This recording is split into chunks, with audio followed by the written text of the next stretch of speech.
So for the Cal 1 class, I'd like to show how being able to do a pretty straightforward integral can lead to being able to do a pretty difficult integral if we know the basics of what integrals really are, okay? So let's look at this integral. We'll go from 0 to pi over 4 of tangent x dx, okay? So before we just go to town getting an antiderivative and plugging these limits in, okay, let's talk about what this integral is, right? So we have, here is pi over 2, here is negative pi over 2, and so here we have a couple of vertical asymptotes, right? This is graph the tangent function, okay? We need to know the graph the tangent function. Definitely need to know the graph of the tangent function. So tangent function looks something like this, okay? And so here we're going from 0 to pi over 4, so here's pi over 4, right? So x equals 0, that's our left boundary. X equals pi over 4, that's our right boundary. So this is our left boundary. This is the y-axis, x equals 0. This is our right boundary, okay? This is the line x equals pi over 4. Okay, our upper function here is tangent x in here, right? And our lower function, you know, is there's a minus 0 there that we don't have to show, right? But our lower function is the x-axis. So this is the area that we're taking, okay? It's important to understand that. Okay, so we need an antiderivative, okay? So we're going to take the derivative of something, all right? And we're going to get tangent x. Now, in general, when we're dealing with tangents, it's not a bad idea to write that tangent as sine over cosine, right? So we've got sine x over cosine x. So we're taking a derivative of something, right? And notice that the derivative has a line. So, you know, that line is kind of reminiscent of our natural log function, right? So if we took the derivative of a natural log function, what would be the first thing we would do? We'd get a line, right? And then copy, yeah? And we would copy this here, so that would be cosine x. So it would be a line, and then copy, and then we would take the derivative of cosine and we put it on the top. And look, the derivative of cosine is almost sine, right? Right? The derivative of cosine is actually negative sine, okay?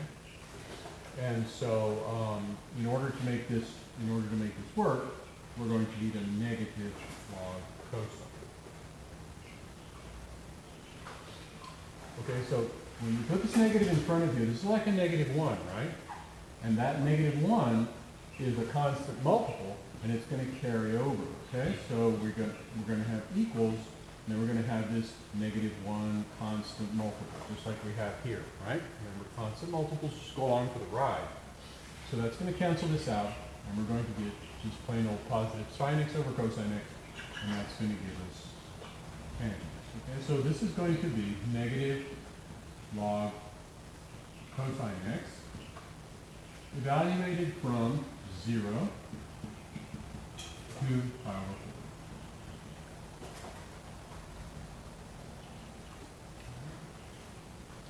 So let's go ahead and evaluate that.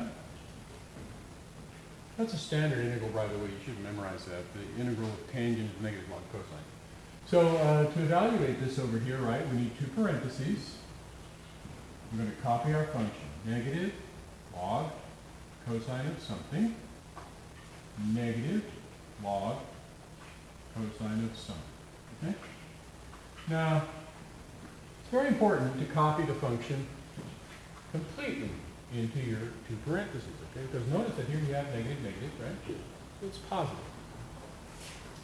Okay, upper thing goes in here, pi over 4, and lower thing goes down here, 0. All right? Now we need to know the unit circle, right? Okay, so cosine 0 is 1.